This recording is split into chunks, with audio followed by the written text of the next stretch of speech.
Hi, welcome to Subhanji Keval. Today topic వచ్చేసి భారత attorney general. భారత అటార్నీ జనరల్గా మనకు 16వ వ్యక్తి ఎవరు? ఆర్ వెంకటరమణి పునర్నియామకం అయ్యారు.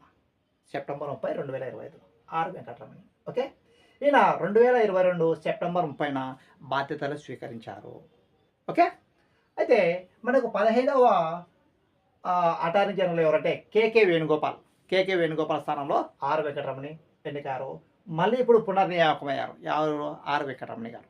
ఓకే, అయితే మనకు జీకే పాయింట్ ఆఫ్ వ్యూ పరంగా మొట్టమొదటి అటార్నీ జనరల్ ఎవరని చాలాసార్లు అడిగాడు, చాలా ఎగ్జామ్లో అడిగాడు. ఓకే, మన మొట్టమొదటి అటార్నీ జనరల్ ఎవరంటే మోతిలాల్ చిమ్నలాల్ సెతల్వాడ్, సింపుల్గా ఎంసి సెతల్వాడ్ అంటారు. ఓకే, జనవరి 28, 1959 నియామకం జరిగిందమ్మా, బాధ్యతలు స్వీకరించారు. ఓకే, అయితే మనకు భారత అటార్నీ జనరల్ వచ్చేసి భారత రాజ్యాంగంలో 5వ భాగము 76వ ఆర్టికల్ అమ్మా. ఎక్కువసార్లు అడుగుతున్నాడు అమ్మా, 76వ ఆర్టికల్. ఓకే, భారతదేశంలో అత్యున్నత న్యాయాధికారి ఎవరంటే అటార్నీ జనరల్ని గుర్తుపెట్టుకోండి. సుప్రీంకోర్టు ప్రధాన న్యాయమూర్తి కంటే గొప్పవాడు. అంటే దేశం తరపున, కేంద్ర ప్రభుత్వం తరపున ఏ కోర్టులో అయినా వాదించే హక్కు భారత అటార్నీ జనరల్కి ఉంటుందమ్మా.